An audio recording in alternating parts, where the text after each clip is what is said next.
Bismillahirrahmanirrahim. Assalamualaikum warahmatullahi wabarakatuh. Alhamdulillahi rabbil alamin. Wassalatu wassalamu ala asyrafil anbiya wal mursalin. Nahmaduhu wa nasta'inuhu wa nastaghfiruh. Wa na'udzu billahi min shururi anfusina wa min sayyiati a'malina. Man yahdihillahu fala mudilla lahu wa man yudlil fala hadiya lahu. Rabbi shrah li sadri wa yassir li amri wahlul 'uqdatam min lisani yafqahu qawli. Amma ba'd. Aw mirmatain hasanatain la shahidal 'isha. Imam Nasa'i dengan sanadnya meriwayatkan hadis ini daripada Abi Hurairah bahawa Nabi SAW telah bersabda, "Demi Tuhan yang nyawaku di dalam genggamannya, demi sesungguhnya aku ingin benar menyuruh seseorang mencari kayu api, lalu melonggokkannya. Kemudian aku menyuruh pula diazankan untuk salat. Kemudian aku menyuruh pula seseorang menjadi imam kepada orang ramai. Kemudian aku meninggalkan mereka, lalu pergi kepada orang-orang yang tidak datang salat berjamaah. Lalu aku bakar rumah-rumah mereka. Demi Tuhan yang nyawaku berada dalam genggamannya, jika salah seorang daripada mereka mengetahui betapa beliau akan memperoleh tulang yang banyak daging atau 2 potong daging punggung yang bagus, pasti beliau akan mendatangi salat isyak." Jadi kalau kita perhatikan dalam hadis secara umum, sebelum kita pergi pada perbincangan ini, yang pastinya tak ada dalam riwayat Nabi pernah bakar rumah orang yang tidak salat, atau tidak ada. Tak ada ulama sebut. Cuma dalam hadis Nabi sebut rasa macam nak bakar sematilah. Itu maksud dia. Apa maksud tu kita akan bincang selepas. Tapi tak ada. Saya cari banyak, memang tak ada bakar. Ancaman sahaja dalam bentuk tahdid, ugutan. Itu maksudnya. Sebagai nak isyaratkan beratnya tak datang salat berjemaah tu. Sebab tu Nabi kata di hujung, kalau dia tahulah, seseorang itu tahu bahawa kalau dia pergi solat berjemaah di masjid, di surau, dia akan memperoleh tulang yang banyak daging atau 2 potong daging punggung yang bagus, pasti beliau akan mendatangi salat isyak. Jadi orang Arab dia faham ni, orang Melayu tak faham mana ni. Lagu mana boleh tulang banyak daging. Kalau kita maksud tulang, kalau tulang saja tak sedap juga. Kena ada daging hak lekat situ. Ataupun boleh 2 potong daging punggung hak bagus. Maknanya hak gemuk lah, ada daging. Dia tidak maksud gitu juga tengok 38 bawah tu, nota kaki tu. Apa hal lagu tu lepel lah. Isyarat akan mendapat keuntungan besar dalam rumah. Orang Arab ni salah satu cara dia nak menggambarkan akan dapat untung besar. Boleh tulang ada daging. Boleh daging punggung. Daging punggung kambing tu lah. Maksudnya ni hak poho sekali dengan hak bahagian atas dia. Orang Arab dia faham selalu. Ni kalimah untuk has dan targhib, nak menggalakkan. Kalau tempat kita ni boleh ke dia? Boleh ke dia kalau tempat kita ni?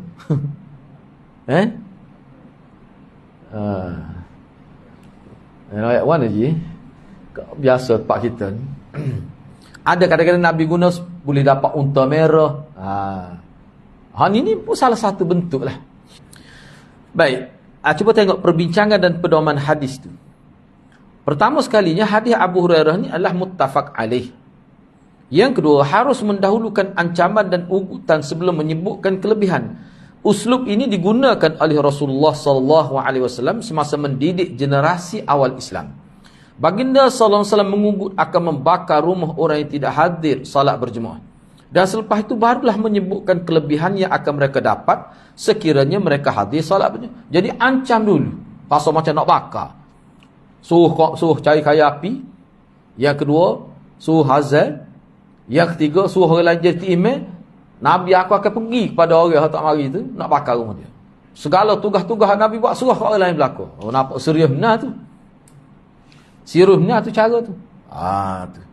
Jadi kaedah ni Nabi guna. Tidaklah kata Nabi sebut dulu kelebihan gini. Siapa tak mari, barulah diberi ancaman. Ada juga begitu. Tapi hak ni tidak. Ancam dulu. Sehingga nak bakar rumah. Kalulah dia tahu kelebihan. Baru sebut kelebihan. Jadi kaedah tu boleh kita pelbagaikan mengikut keadaan lah. Yang ketiga, keinginan Nabi SAW membakar rumah mereka sebagai isyarat agar mereka keluar dari tempat tinggal mereka untuk salat berjemaah. Bukan Nabi nak bakar tuan dia tu. Nabi nak bakar rumah dia supaya keluar, tu lah isyarat suruh keluar. Siapa setara tu nak berkerahnya supaya mereka ni keluar salat berjemaah. Secara realiti hal ini tidak berlaku. Tak ada Nabi bakar rumah tu. Dan tidak pernah dilakukan oleh para sahabat pun. Bahkan kalau kita tengok dalam fiqh mazhab lah, dalam mazhab Syafi'i dikenakan ta'zir. Ta'zir makna atas budi bicara kerajaan. Sehingga ada disebut tu ulama mencadangkan perlu dipenjarakan. Ni hak tak semaya ni. Hak semaya Jumaat tu hal lain. Kalau tak semaya. Dahlah kalau mana semaya tak hari semaya Jumaat dia boleh atas dasar ta'zir. Atas dasar ta'zir. Para ulama pun tidak ada yang beristidlal boleh membakar rumah orang yang tidak hadir salat. Dalam kitab fiqh tak ada kata, oh rupanya berdasar pada hadis ni kita boleh bakar rumah orang tak hari semaya. Tak ada ulama istidlal gitu. Oh kalau tidak jadi ganah tu. Nah. Bahkan ada ulama yang meletakkan hukum ta'zir pada mereka. Inilah ta'zir mana serah kepada budi bicara kerajaan. Boleh dipenjara, boleh dihukum compound misalnya, boleh. Atas budi bicara kerajaan. Itu mana ta'zir. Bukan hudud, bukan hudud, tidak letak bawah hudud. Ini bererti pihak pemerintah boleh mengenakan hukuman yang dikira sesuai mengikut pertimbangan mereka agar berlaku perubahan sikap dan tindakan. Itu tujuan dia. Kajian boleh. Baik, yang kelima, Ibnul Arabi dan orang lain membuat dalil dengan hadis ini keharusan dikenakan hukum bunuh kepada orang yang meninggalkan salat kerana menganggapnya remeh atau mempermain-mainkan amalan salat. Ni Ibnul Arabi ni tokoh besar ni. Kalau dia meremehkan, kalau dia sekadar dia tak maya, tu tak boleh. Walau bagaimanapun, secara umumnya para ulama membuat perincian dalam kes ini. Ana tidak nak bincanglah di sini, cuma perkara ni banyak dibincang dalam kitab fiqh secara khusus. Untuk sampai ke tahap hukum bunuh, maka banyak perkara wajar diambil kira dan perlu dilihat kepada semua sudut. Namun para ulama menerima maksud hadis sebagai menyatakan amat berat kesalahan orang yang tidak melaksanakan salat fardu secara berjemaah. Yang kelima, imam salat atau penggantinya diberikan kelonggaran untuk bertindak tegas terhadap sesiapa yang dengan sengaja tidak keluar salat berjemaah. Perkara ini perlu dijadikan isu utama atau agenda asas dalam pembentukan masyarakat madani. Jadi kalau kita nak madani ni makna masyarakat yang bertamadun. Hal tu perlu sangat. Baik. Yang keenam, Ibnul Arabi telah beristidlal dengan hadis ini keharusan merobohkan tempat maksiat.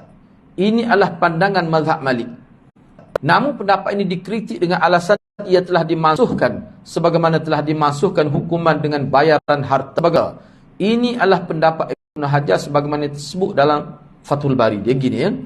Ibn Arabi dah bukan dia seorang lah. Dia kata Nabi nak pergi bakar rumah orang hak duduk dalam tu. Kenapa hal ni? Nak pergi bakar ni tu dia ada dalam. Tu maksud dia. Semua ulama kata gitu. Tak mari semaya. Tapi duduk kedai kopi. Bukan maksud rumah hak jenis gitu tu. Tu dia duduk dalam. Memang ulama kata gitu. Tujuan nak bakar. So dia tubik mari semaya lah. Kalau dia duduk kedai kopi dah pergi bakar kedai kopi tu lah. Tapi jangan kata ada hadis Nabi suruh bakar kedai kopi tu. Kenapa dia bakar ni mantu duduk dalam? Sebab tu setengah ulama disebut kata bakar ni dia isyarat kepada supaya dia keluar. Jangan duduk dalam tu tanya orang semaya Jumaat. Keluar, mari semaya. Itu maksud dianya. Ada siapa? Jadi Ibn Arabi dan juga ada ulama lain kata kita boleh roboh tempat maksiat. Ni antara alasan dia. Tapi kebanyakan ulama kata tak boleh, telah dimasukkan. Jadi membazir pula.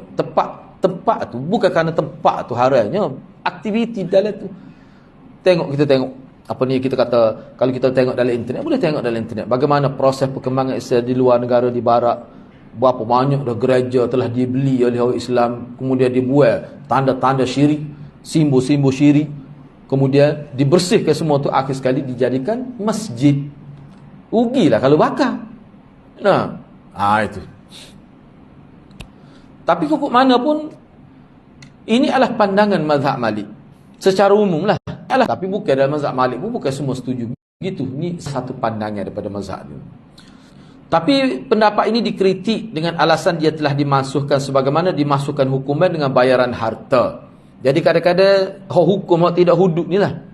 Kajian boleh beri pilihan. Kalau buat gini dia hak tidak hudud atas penentuan kajian. Kalau dia bayar, tak apa juga. Tu ulama terima dah. Sudah ada dah dia punya kita kata perubahan itu. Kadang-kadang manusia ni bila melibatkan bayar kena 5,000 tak bayar misalnya tak. Nengkaklah dia. Ingat mudah nak cari PT.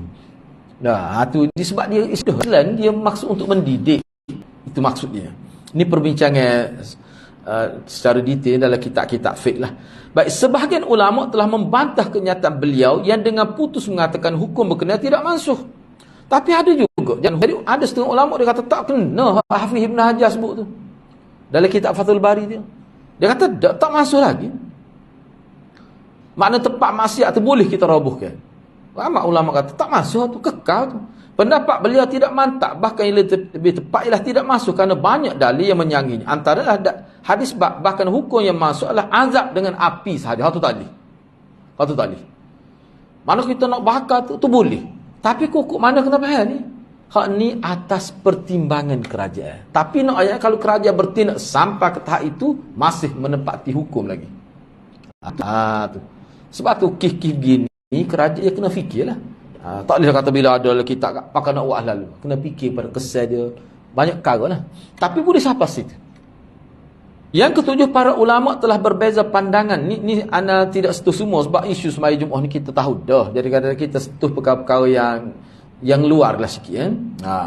Para ulama telah berbeza pandangan dalam menentukan hukum salat berjemaah. Sama ada ia wajib kifai atau wajib aini. Ni anda ubah sikit. Wajib kifai ni mana fardu kifayah lah. Wajib aini mana fardu ain. Sebab istilah ni kadang-kadang ulama guna juga begini. Wujud kifai dan wujud aini. Ataupun wajib kifai dan wajib aini. Zahir maksud hadis bab kita bincang menunjukkan salat berjemaah ni fardu ain. Setiap orang. Tak lepas dosa seseorang dengan sebab orang lain buat. Jika ia sekadar sunat, maka ancamannya tidaklah sampai ke tahap ingin membakar rumah orang yang tidak hadir salat berjemaah. Demikian juga, jika ia fardu kifayah, maka cukup hanya sekadar memberikan galakan dan Nabi SAW meneruhkan salat berjemaah bersama para sahabat yang hadir. Kalau kita kata fardu ain, inilah, jadi bagi ulama yang kata fardu ain, siapa nak bakar tu? Mesti fardu ain. Kalau fardu kifayah, apa perlu bakarnya? Tu secara logiknya. Kita tengok, ya lah juga. Dah fardu kifayah ni maknanya dengan sebab orang lain buat lepas dosa dia. Apa siapa nak bakar-bakar rumah ni? Ni dia kata hadis ni lebih isyarat pada fardu ain. Jadi hak ni tidak sesuai lah dengan pendapat dalam mazhab Syafi'i. Baik. Jadi antara ulama yang berpendapat salat berjemaah adalah fardu ain, Atha, Al-Auza'i, Ahmad dan sekumpulan ahli hadis dari kalangan tokoh-tokoh dalam mazhab Syafi'i. Ada juga. Tokoh-tokoh dalam mazhab Syafi'i. Daud Az-Zahiri dan kalangan pengikutnya lebih bertegas dalam isu ini. Mereka telah meletakkan syarat untuk sah salat fardu mesti berjemaah. Parut lagi buat Dewi. Syekh Daud Az-Zahiri ni. Dia letak sebagai syarat. Sah semaya mesti jemaah. Kalau tidak, jemaah ni kalau jemaah rumah pun tak apa dah. Jemaah tu. Antara ulama yang berpendapat salat berjemaah adalah fardu kifayah. Ini zahir kenyataan Imam Syafi'i sendiri menunjukkan ia adalah fardu kifayah. Ini adalah pendapat jumhur mutaqaddimin dari kalangan murid-murid Imam Syafi'i. Ramai dari kalangan mazhab Hanafi dan Malik yang juga sependapat dengan pendapat ini, yakni fardu kifayah. Ramai juga dari kalangan ulama yang mengatakan hukumnya adalah sunat muakkad. 3 lah. Fardu ain, fardu kifayah dan juga sunat muakkad. Baik, ana tidak tulis di sini. Selepas ana buat nota baru kita jumpa cek tu tengoklah pandangan ulama lebih detail. Setengah ulama dia kata masalah hukum tu satu perkara. Kita kena bincang juga dari segi orang panggil proses pembudayaan yang dilakukan oleh Nabi. Kena lihat dari sudut itu. Kena tekan. Kalau kita terlalu berpegang pada hukum fiqh, tak lihat pula dari segi moral umat Islam. Dia umat Islam tak pergi sembahyang, dia berkait dengan moral juga. Kena tengok juga dari sudut itu. Hak kita kata fardu ain, fardu kifayah, itu hukum. Hukum. Jadi kalau terima fardu kifayah, dia rasa tak berdosa dia tak pergi. Ya ke begitu? Dia rasa tak apa tak pergi. Sedangkan fardu kifayah bukan begitu. Huraya dianya. Sebab tu setengah ulama dia terkena ambil juga dari sudut moral. Ya ke bermoral ke umat Islam ni oleh kerana orang lain buat, dia pun pakai tak rasa tanggungjawab. Tak kena begitu. Tidak bermoral. Bahkan setengah ulama fungsi fardu kifayah adalah untuk menyedarkan orang yang tak boleh buat supaya dia beri sumbangan dari sudut lain. Misalnya dengan sebab ada orang Islam belajar ilmu kedoktoran, siapa perekat mahir, lepas dosa orang lain. Lepas tu begitu saja lepas. Ya kawan tu nak boleh jadi doktor, mak dia jual tanah 3 keping.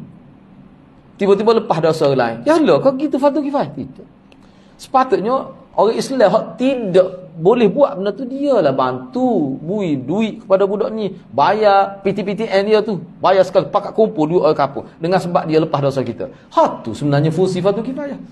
Jadi fardu kifayah ni sebenarnya dia sebenarnya bukan melepaskan tanggungjawab satu pihak, tidak. Jangan silap faham. Fardu kifayah ni bukan bermakna melepaskan tanggungjawab satu pihak. Bila satu pihak buat, lepaslah tanggungjawab. Tak kena huraian gitu. Wah, mak ulama kritik tu kalau kita hurah gitu. Bahkan fardu kifayah ni lebih merujuk kepada awak tak mampu, orang lain buat, lepas dosa awak. Gapo dia awak boleh buatnya? Bagilah pitih pada dia supaya dia boleh tamatkan pengajian dia. Dah lepas dosa awak, tak akan lepas beri-beri gitu. Tu maksud dia. Supaya juga ulama kata apa? Boleh pesaka. Mak mati, ayah mati boleh pesaka.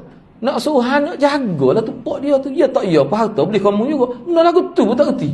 Soalan lagi tu. Tu capung ngepek lah tu. Soalan lagi tu. Kalau bahasa mudah. Tu makna fardu kifayah. Bahaya tidak kalau kita hurah fardu kifayahnya bila ada orang lain buat, lepas dosa orang lain. Sekadar tu ya. Tak kena. Dari sudut falsafah Islam tu tak kena tu. Tak sampai ke tahap yang dikehendaki tu. Misalnya kita kata malah-malah ngaji tu lah. Belilah kitab ke bapak kita ni. Kita ngaji lepas dosa dia. Kitab pun kita kena beli sendiri. Puan malah tu mari tu beli kitab ke bapak kita ni. Contoh mudah faham. Baru menasabah. Kita ngaji lepas dosa dia. Ni tak. Lepas dosa dia kitab pun kita kena beli lagi. Beli yang surai pula tu. Muka Shopee kan dia boleh yang surai. Dia boleh 3 kali wayar. Main. Tu hadirat kena faham. Tu makna fardu kifayah. Sebab tu bagi ulama kata fardu kifayah ni dia lebih besar sentuhan untuk masyarakat. Sebab fardu ain untuk individu. Gitu. Kenapa faham gitu Anas sebut tu takut kita silap faham. Dia kata pendapat sebab gini. Ada yang kata pendapat yang mengatakan solat jemaah ni fardu kifayah, dia tidak ada unsur mendidik masyarakat. Dia silap faham tu. Dia ada juga unsur tu. Baik, hakikatnya zaman kita ni tak. Kalau kita nak tekan suruh mari semua, boleh mari semua ke? Hak tak boleh mari tu, dia kena fikirlah lepas dosa aku dengan sebab pokok tu mari. Jadi gapo dia aku boleh beri sumbangan kepada dia ni? Tak fikir. Tak terlitah nak mikir tu. Dia nak suruh terlitah tu lah. Suruh terfikir tu. Gapo dia ni keperluan orang-orang yang duk ngaji ni? Gapo dia keperluannya? Kena fikirlah. Jadi kalau tabung-tabung sepatutnya buat dia lah masuk dalam tabung tu, hak tak mari tu. Ataupun banyak perkara lah hadirat boleh buatnya. Itu maksud dia. Baik. Bab yang ke-50, al-muhafazah 'ala salawat haitsu yunada bihin, menjaga salat fardu ketika dilaungkan azan. Al-muhafazah 'ala salawat haitsu yunada bihin, menjaga salat fardu ketika dilaungkan azan. Imam An-Nasai telah mengemuka ketiga hadis di bawah bab ini. Hadis-hadis yang dikemukakan oleh Imam An-Nasai menunjukkan kewajipan menjaga salat fardu di tempat yang diazankan, yang dilaungkan azan. Dalam perbincangan akan datang kita akan nampak lebih jelas lagi masalah dalam, tapi malam ni tak sempat lah. Cuma nota saya bagi malam ni tu sudah ada dah. Baik, cuba kita tengok sebab di sini 3 hadis dikemukakan oleh Imam An-Nasai di bawah bab ini. Ni kita nak bincang ni berkait dengan kalau tepat tu, makna kita dengar azan. Bila kita dengar azan tu makna tepat tu ada semaya jemaah tu. Tentu tak jauh daripada rumah kita. Hak tu lebih diberikan penekanan dalam bentuk muhafazah, kena jaga tu.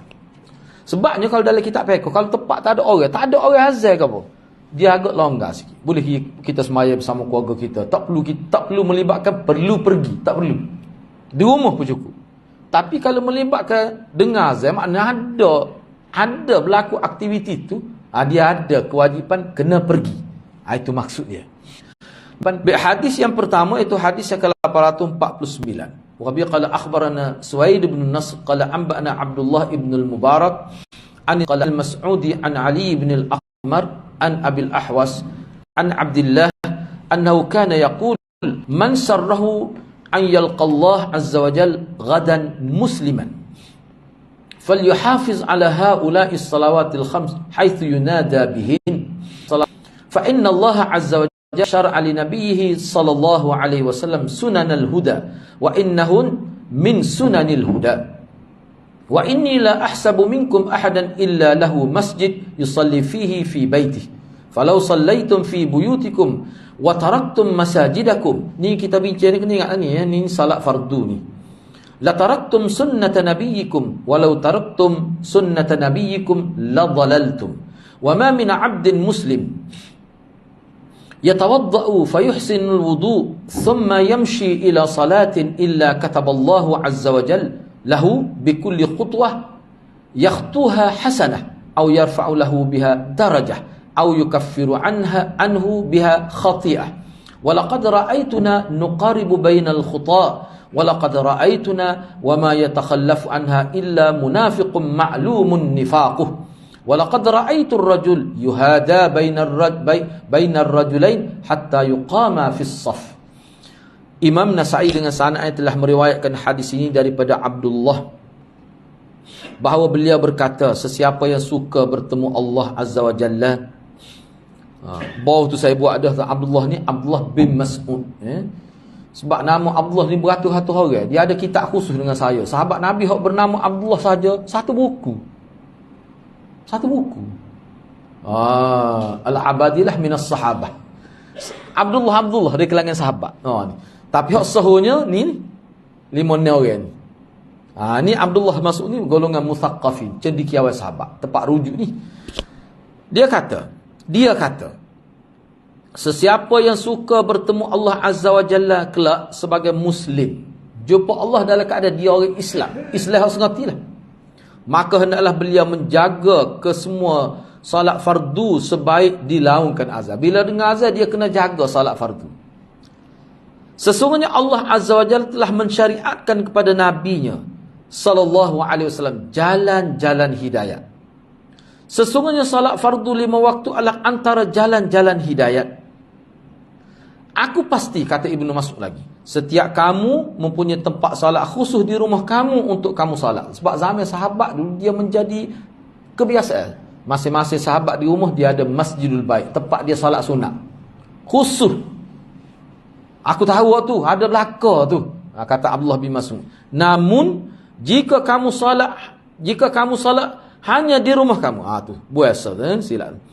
Namun jika kamu salat hanya di rumah kamu dengan meninggalkan salat di masjid, maka kamu telah meninggalkan sunnah Nabi kamu.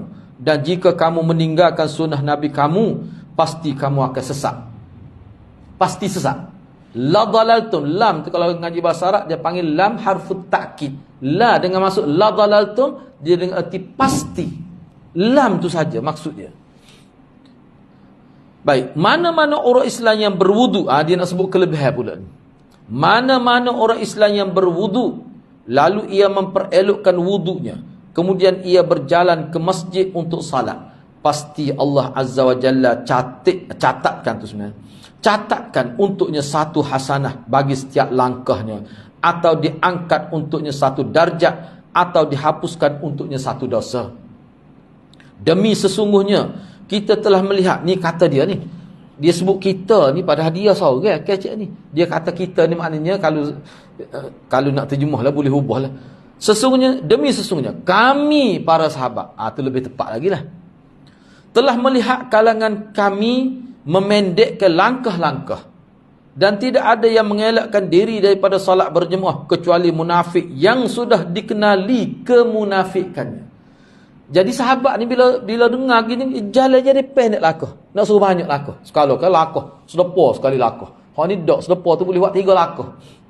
Dia pendek. Nak suruh banyak langkah. Dah selangkah, hapus dosa.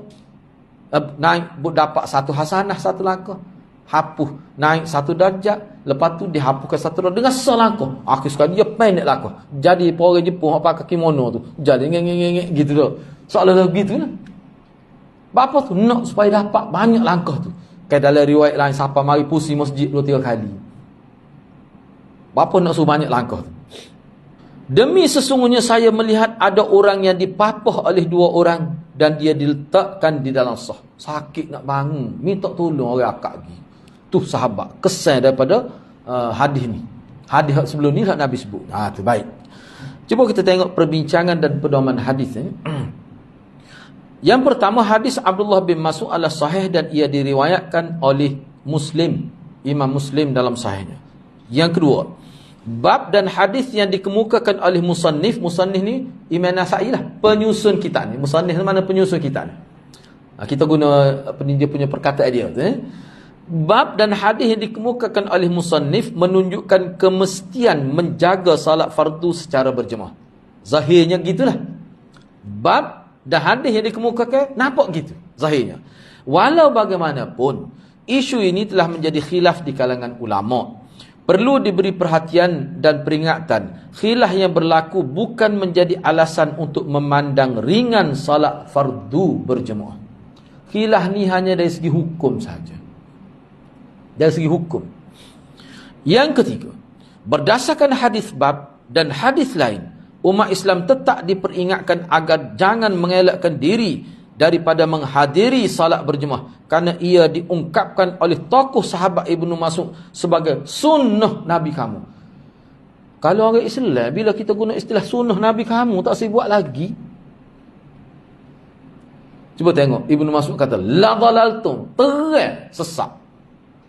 Kalau sunnah Nabi buat gini tak usah buat lagi. La dhalaltum. Dia kita selalu. Bukan ana sebut tu, jangan silap faham. Ibnu Mas'ud. Namun Nabi SAW semasa hidupnya telah melazimi salat berjemaah, menggalakkan umat melaziminya dan juga memberi ancaman bagi yang tidak menunaikannya. Tengok dia guna tu sunnah Nabi kamu. Bahasa mantap lah yang digunakan oleh Abdullah bin Mas'ud tu. Yang keempat, hadis bab menjelaskan sesiapa yang tidak salat berjemaah tanpa alasan syar'i, maka dia dikira telah sesak dan rugi. Yang kelima, kelebihan menyempurnakan wuduk dan berjalan ke masjid. Setiap langkah mendapat satu hasanah, diangkat satu darjat dan dihapuskan satu dosa. Satu langkah. Yang keenam, kelebihan para sahabat dari sudut ketinggian semangat mengikuti sunnah. Mereka memendekkan langkah demi mendapat kelebihan berganda dan mereka memiliki nilai istiqamah yang sangat tinggi sehingga sanggup datang ke masjid walaupun dalam keadaan dipapah. Yang ketujuh, tidak hadir salat fardu secara berjemaah adalah tanda munafik. Ini ulama setuju ni. Boleh kata ulama terima semua ni. Baik, hadis yang kedua.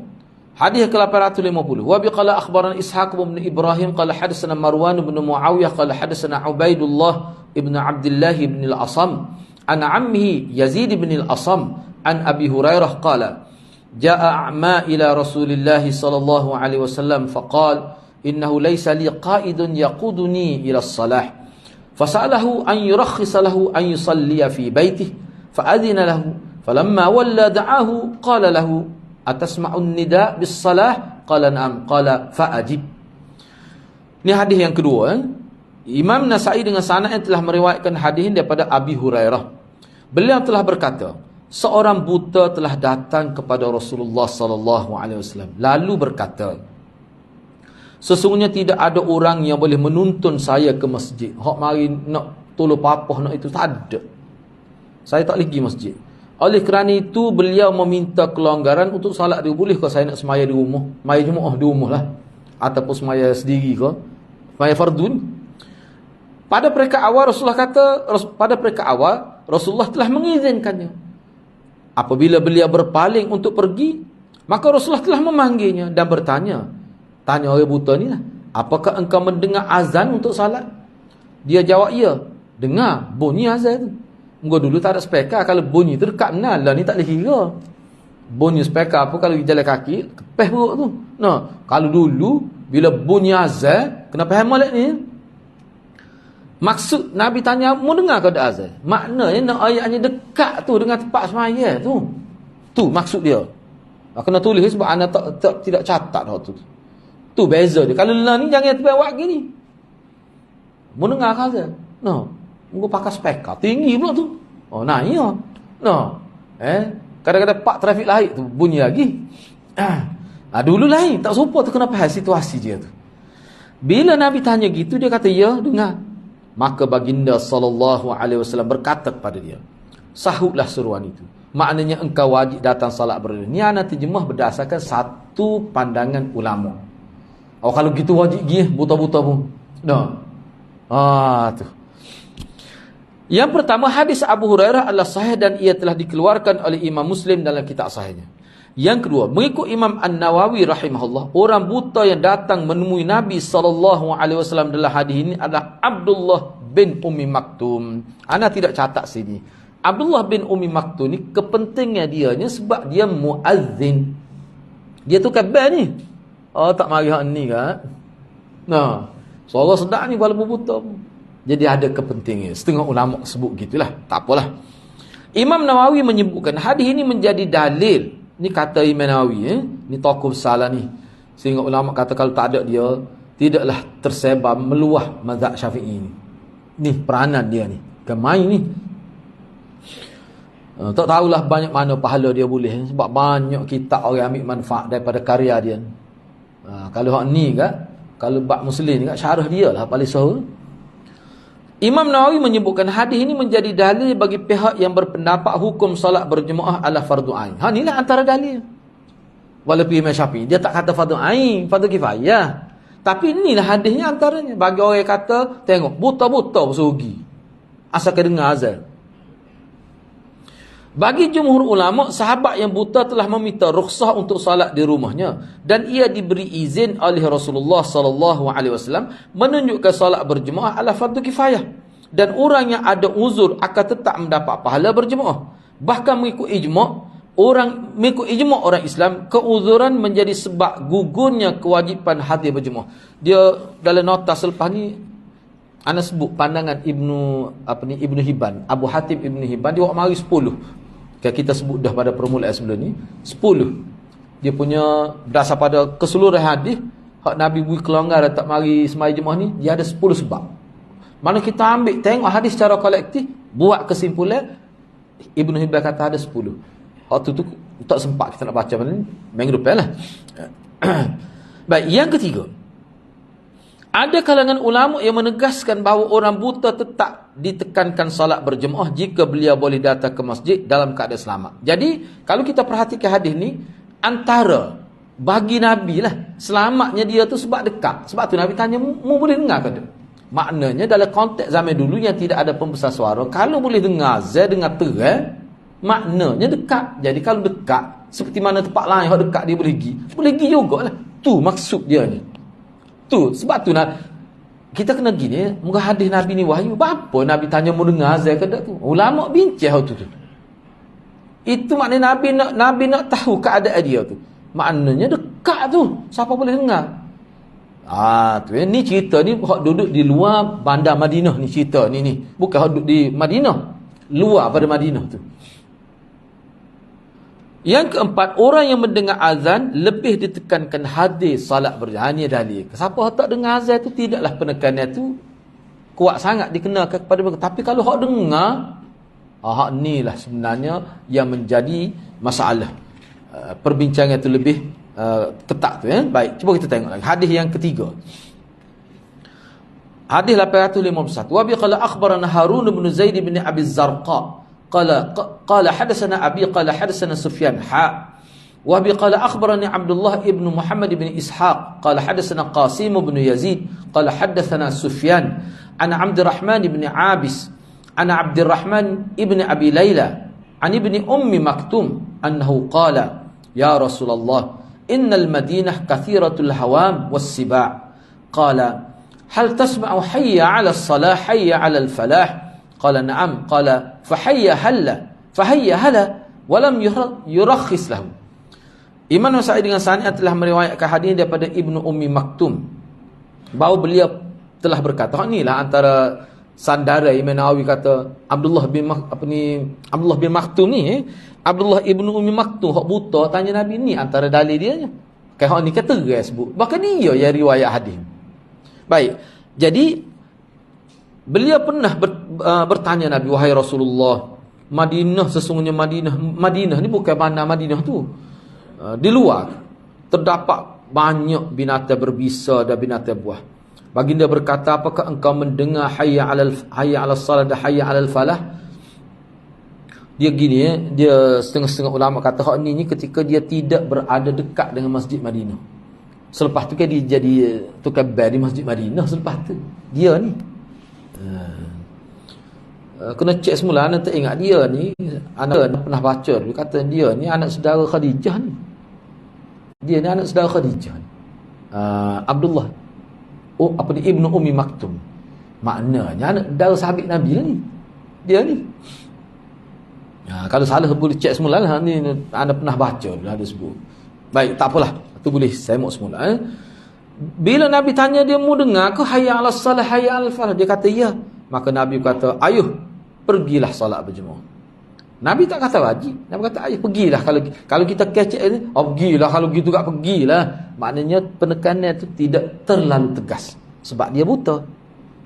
Nabi SAW tidak memberikan rukhsah. Nabi tak kata, oh tak apalah, sepatutnya kena pergi tapi pergi buta, okey lah, tak apalah, tak pergi. Nabi tak beri rukhsah gitu. Tak apalah, bila kita baca nota sebelah ni Ibn Hibban sebut tu, kita boleh nampaklah kesimpulan dia. Sebab dia bukan hadis ni saja ni hak rukhsah ni. Baik, yang pertama perbincangan daripada hadis. Yang pertama hadis Ibnu Ummi Maktum ni sahih. Yang kedua, Nabi SAW mengkhususkan dua ungkapan ini, hayya 'alas salah, hayya 'alal falah, kerana ia lebih jelas daripada ungkapan lain yang mengajak pada salat berjemaah. Nabi guna ni sebab ni lah hak nyata sangat ajak tu dalam seni kata azan itu. Hak lain tu dalam bentuk ikrar sahaja. Ikrar dan pemujaan terhadap Allah. Yang ketiga, dalam riwayat Abu Daud dengan sanad daripada Asim bin Bahdalah daripada Abi Razim daripada Ibnu Ummi Maktum menyebutkan bahawa beliau telah meminta rukhsah kepada Nabi SAW dengan mengemukakan alasan lain. Kalau dalam riwayat lain alasan dia bukan kerana buta. Tadi kan sebut buta. Ini sebut kerana binatang buah. Binatang berbisa. Dalam riwayat lain beliau menyebutkan keadaannya buta. Sebuah riwayat lain buta. Rumah yang tidak terurus dan tidak ada orang yang sesuai untuk menuntunnya ke masjid. Dan dengan alasan yang diberikan beliau, Nabi SAW tetap menyuruh beliau ke masjid untuk solat berjemaah. Maknanya dalam setengah riwayat kalau kita baca ni sebut kerana binatang buah bimbang, tak nampak takut ada kala jengking kan binatang buah kan. Dalam riwayat yang sebelumnya kita jumpa sebelum sebut buta tu sendiri jadi alasan dia. Lepas tu ada riwayat yang tak ada pula orang nak jauh bawa dia nya. Bahkan anda tengok, anda tidak tulis sini, dalam setengah riwayat kata ada orang tu, tapi orang tu sendiri pun tak apa segala mana yoga. Kau nak bawa dia tu. Ada juga riwayat lain sebut gitu. Maknanya ke dia? Maknanya banyak faktor tu pada Abdullah ibnu Ummi Maktum. Nabi kata pergi lagi, moga dekat tu, mu boleh dengar tu. Parut ni kalau kita faham ni, berat benar tu. Para ulama menyebutkan sikap Nabi SAW yang agak tegas kepada Ibnu Ummi Maktum kerana baginda mengetahui perjalanan beliau ke masjid tidak ada unsur-unsur yang boleh membahayakan. Ini pandangan kebanyakan pensyarah hadis. Tu. Sebabnya kalau dalam hak lain, memang ulama kita faham lihat ni. Ada juga orang hak buta, Nabi tidak tekan gini.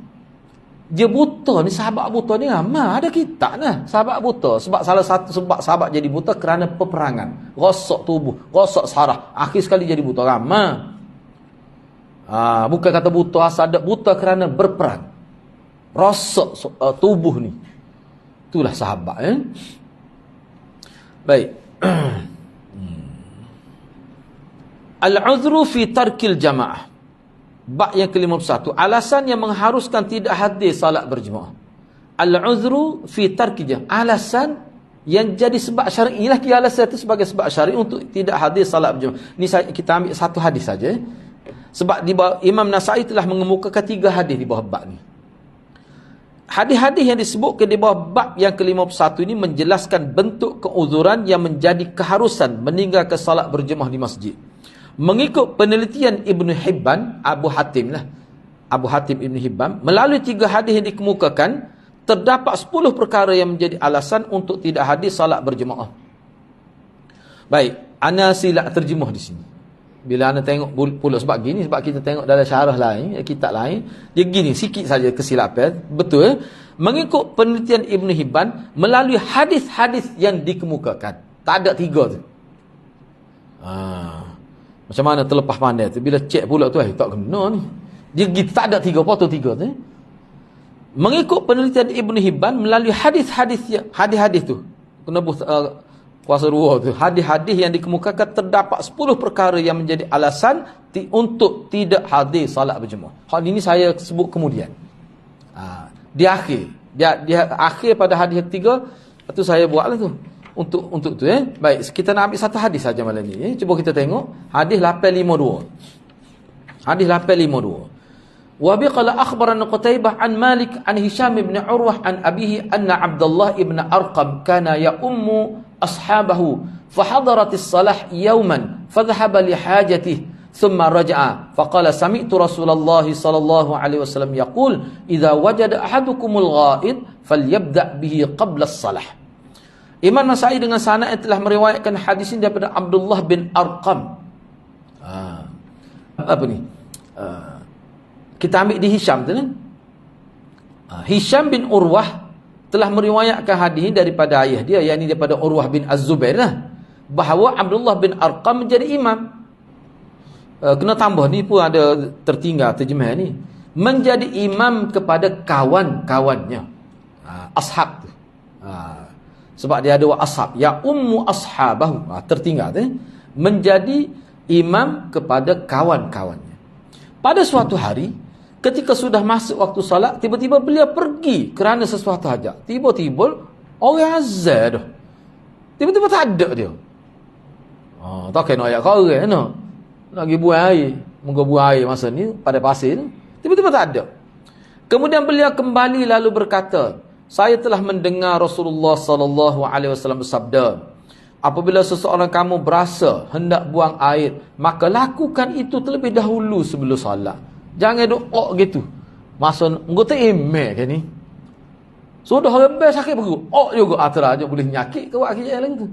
Asal rasa nak ketu, nak akak takbir, nak jadi timah rasa nak ketu. Tak boleh. Ada hadis lain khusus tu. Jangan ditahan tu. Bahaya. Tak khusyuk, tentu tak khusyuk dah semaya. Jadi dia nak ayat sini secara umumnya alasan dia, moga dia tu email, mesti orang tanya, gimana tak ada tiba-tiba tak ada. Aku pergi buang air.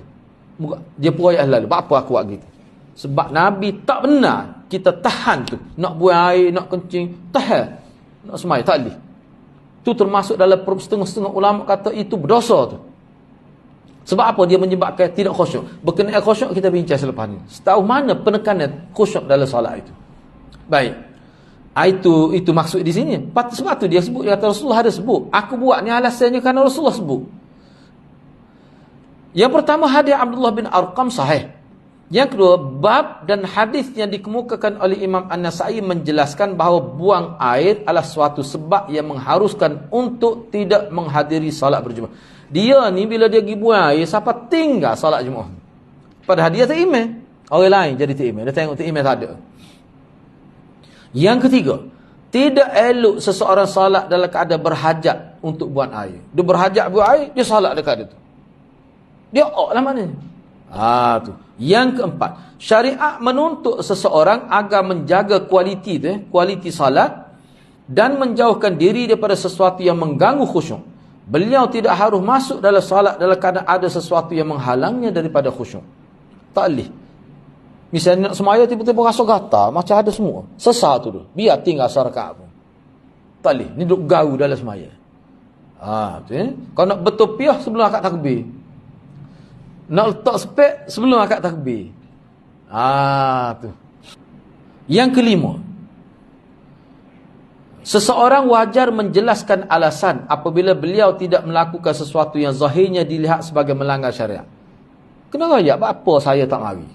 Saya tak ada, tak boleh jadi email saat ni, apa kena ayat. Ataupun kalau kita buat sesuatu yang orang tengok berlaku pelanggaran syar'i, pelanggaran syariat, kita kena ayat alasannya kita gini-gini.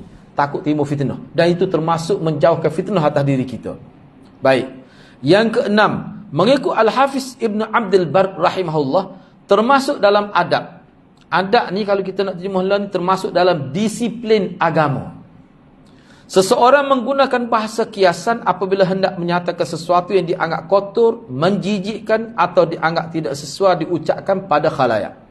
Banyak kita dapati dalam hadis apabila menyebutkan berkaitan perbuatan buang air, disebut pergi ke ghaid. Bukan sah hadis. Dia guna kalimah qadha hajat, pergi ke tempat sunyi, ke tempat pergi ke tempat pergi. Dia pergi ke mazhab, pergi ke mazhab. Mazhab tu tempat pergilah, bukan mazhab fiqh ni dah. Pergi ke tempat keluar dan sebagainya, istilah-istilah ni ana terjemah dah ni. Ana tidak kemuka kata Arab banyak dalam hadis. Padahal semua tu merujuk kepada gibu air. Tapi guna bahasa yang tidak terang. Demikian juga dalam hal-hal yang melibatkan hubungan seks disebut bermesra dengan isteri, bersentuhan dengan pasangan, wati ni mana memijak isteri dan sebagainya. Makna Nabi ajar kita, kalau kita nak kecek perkara-perkara gini, yang lebih patut kita guna bahasa yang berkias. Kecuali dalam mahkamah, itu tak boleh kan? Itu hal lain. Gitulah hadirat. Jadi dia sebenarnya perbincangan hak ni dia ana buat kesimpulannya hujung tu. Selepas itulah. Jadi kita berhenti setakat tu dulu, insya-Allah. Minggu depan kita akan sambung ni lah, insya-Allah. Mudah-mudahan Allah berkati kita semua. Aku qauli hadza wa astaghfirullah. Al-ghaid, soal lagi tinggal al-ghaid 39 tu. Sebab kalimah ni banyak digunakan tinggal ni. Ana buat situ. Al-ghaid, kawasan tanah rendah. Al-ghaid, kawasan tanah rendah. Biasanya lokasi ini digunakan oleh orang Arab pada zaman itu sebagai tempat untuk buang air. Jadi kalau kita nak terjemah bahasa kita gini, nak pergi mana? Nak pergi kawasan tanah rendah. Kalau tempat kita nak pergi mana? Nak pergi alik pohon keduduk. Kelantan pahal lalu tu. Tak, pohon keduduk. Memang pohon keduduk tak tahulah nyayang ngerti pohon keduduk. Dia pohon keduduk ni tempat orang qadha hajat. Kalau duduk, nak pergi tempat tanah rendah tu. Aceh dah tu. Nak pergi buang air. Tu ghaid itu. Okay, Assalamualaikum warahmatullahi wabarakatuh.